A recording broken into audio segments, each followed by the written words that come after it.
நாடு முழுவதும் பல குற்ற சம்பவங்கள் நடந்துக்கிட்டு தான் இருக்கு. காவல்துறையினரும் விசாரிச்சுக்கிட்டு தான் இருக்காங்க. அது மாதிரியான பல குற்ற சம்பவங்களின் தொகுப்பு தான் நிகழ்தகவு.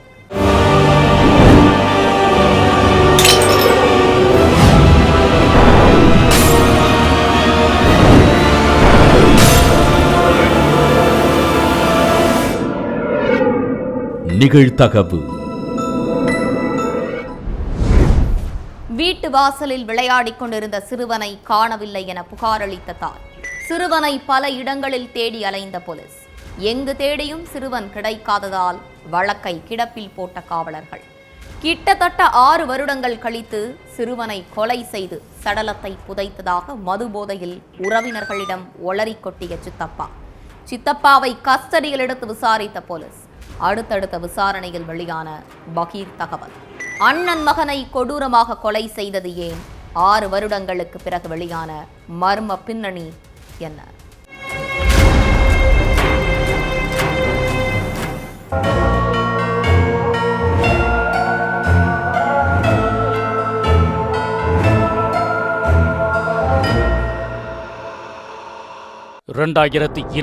வருஷம் வீட்டு வாசல்ல சக நண்பர்களோட விளையாடிக்கிட்டு இருந்தான் மகன் பிரின்ஸ். அப்போ சிறுவனோட தாய் ஹோம்ஒர்க் பண்ண கூப்பிட்டுருக்காங்க. ஆனா சிறுவன் கிட்ட இருந்து எந்த ஒரு சத்தமும் வரல.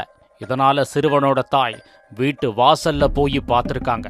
அங்க சிறுவன் இல்ல.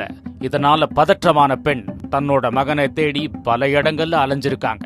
அண்ணன் மகனை காணோன்னு சித்தப்பா அனிலும் அவரோட மனைவியும் பல இடங்கள்ல தேடி இருக்காங்க. ஆனா சிறுவன் எங்கு தேடியும் கிடைக்கல. இதனால தௌசா போலீஸ் ஸ்டேஷன்ல மகனை காணோன்னு புகார் கொடுத்தாங்க சிறுவனோட தாய். உடனே அந்த புகாரை வாங்கின போலீஸ் சிறுவன் படித்த ஸ்கூல், உறவினர்கள் வீடுன்னு எல்லா இடங்கள்லையும் தேடி பார்த்தாங்க. அடுத்து அந்த ஏரியால இருக்க சிசிடிவி காட்சிகளையும் எடுத்து ஆய்வு பண்ணாங்க. ஆனா எங்க தேடியும் சிறுவன் கிடைக்கல.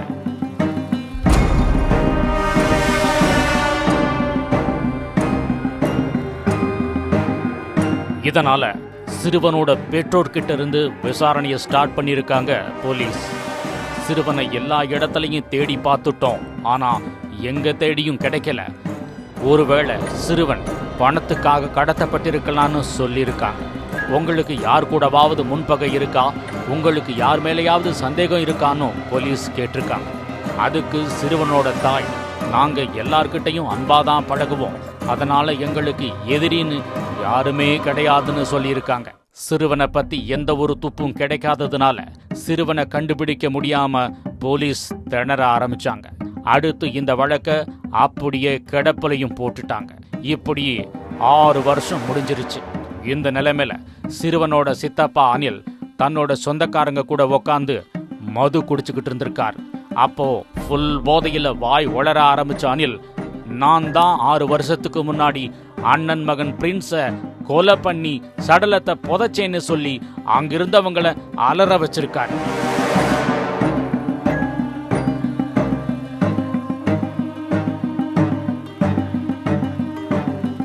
இதை கேட்டு பதற்றமடைஞ்ச உறவினர்கள் போலீஸுக்கு போன் பண்ணி தகவலை சொல்லிட்டாங்க. உடனே சம்பவ இடத்துக்கு வந்த போலீஸ் சித்தப்பா அனில கஸ்டடியில எடுத்து விசாரிச்சாங்க.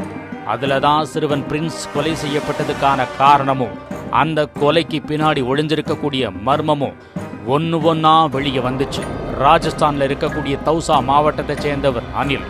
இவருக்கு கல்யாணமாகி குழந்தைங்க இருக்குன்னு சொல்லப்படுது. இவருக்கும் இவரோட அண்ணனுக்கும் ரொம்ப நாட்களா குடும்ப பகை இருந்திருக்கு. அனிலோட அண்ணன் துபாயில வேலை பார்த்துட்டு இருந்திருக்காரு. இதுக்கிடையில அனில் தன்னோட பெற்றோர்கிட்ட, என் குடும்பம் ரொம்ப கஷ்டத்துல இருக்கு, அதனால உங்க பேர்ல இருக்க எல்லா சொத்தையும் என் பேருக்கு எழுதி வச்சிருங்கன்னு சொல்லியிருக்கார். அதுக்கு பெற்றோர், எல்லா சொத்தையும் உன் பேருக்கு எப்படி எழுதி வைக்க முடியும், உங்க அண்ணனுக்கும் அதுல பங்கு கொடுக்கணும்னு சொல்லி இருக்காங்க. இதனால கோபமான அனில் தன்னோட அண்ணனுக்கு போன் பண்ணி சண்டை போட்டிருக்கார். அப்பா அம்மா பேர்ல இருக்கக்கூடிய எல்லா சொத்தும் எனக்கு மட்டும்தான் சொந்தம், அதுல நீங்க பங்கு கேட்டு வரக்கூடாதுன்னு சொல்லியிருக்கார். இதனால 2 பேருக்கும் போன்லயே பயங்கரமான சண்டை ஏற்பட்டிருக்கு. ஏற்கனவே இவங்களுக்குள்ள இருந்த குடும்ப பகையும் இப்ப ஏற்பட்ட சொத்து பிரச்சனையும் அனில இன்னும் ஆத்திரமடைய வச்சிருக்கு. இதனால கொலை வெறியோட வீட்டுக்கு போன அனில் நடந்த எல்லாத்தையும் தன்னோட மனைவி கிட்ட சொல்லியிருக்கார். அடுத்து அண்ணன் குடும்பத்தை சும்மா விடக்கூடாது, அவன் வாழ்க்கையிலேயே மறக்க முடியாத அளவுக்கு அவங்களுக்கு பெரிய பாடம் புகட்டணும்னு நினைச்சு அண்ணன் மகன் பிரின்ஸை கொலை செய்ய திட்டம் போட்டிருக்காங்க. சம்பவத்தன்னைக்கு சிறுவன் பிரின்ஸ் வீட்டு வாசல்ல விளையாடிட்டு இருந்திருக்கான். அப்போ சிறுவனை அங்கிருந்து கடத்திட்டு வீட்டுக்கு போன அனிலும் அவரோட மனைவியும் சிறுவனை கழுத்தை நெரிச்சு கொடூரமா கொலை பண்ணியிருக்காங்க. அடுத்து சடலத்தை எங்க மறைச்சு வைக்கிறதுன்னு தெரியாம 2 பேரும் முழிச்சுக்கிட்டு இருந்திருக்காங்க. அப்பதான் அவங்களுக்கு ஒரு ஐடியா வந்திருக்கு. அவங்க வீட்டு பக்கத்துல டெல்லி மும்பை விரைவுச்சாலை பணி நடந்துகிட்டு இருந்திருக்கு. அதுக்காக பல இடங்கள்ல குழிகள் தோண்டப்பட்டு கிடந்திருக்கு. இதனால சிறுவனோட சடலத்தை அதுல போட்டு புதைச்சிடலான்னு நினைச்ச அனில் நைட்டோட நைட்டா சடலத்தை ஒரு கோணி பையில போட்டு பணி நடந்துகிட்டு இருந்த இடத்துக்கு போயிருக்காங்க. அடுத்து சடலத்தை அந்த குழிக்குள்ள போட்டு புதைச்சு அடையாளம் தெரியாம இருக்கிறதுக்காக அது மேல மணல் ஜல்லிய போட்டு மூடி தாரையும் வச்சு பூசிட்டாங்க. அடுத்து 2 பேரும் ஒன்னும் தெரியாத மாதிரியே இருந்திருக்காங்க.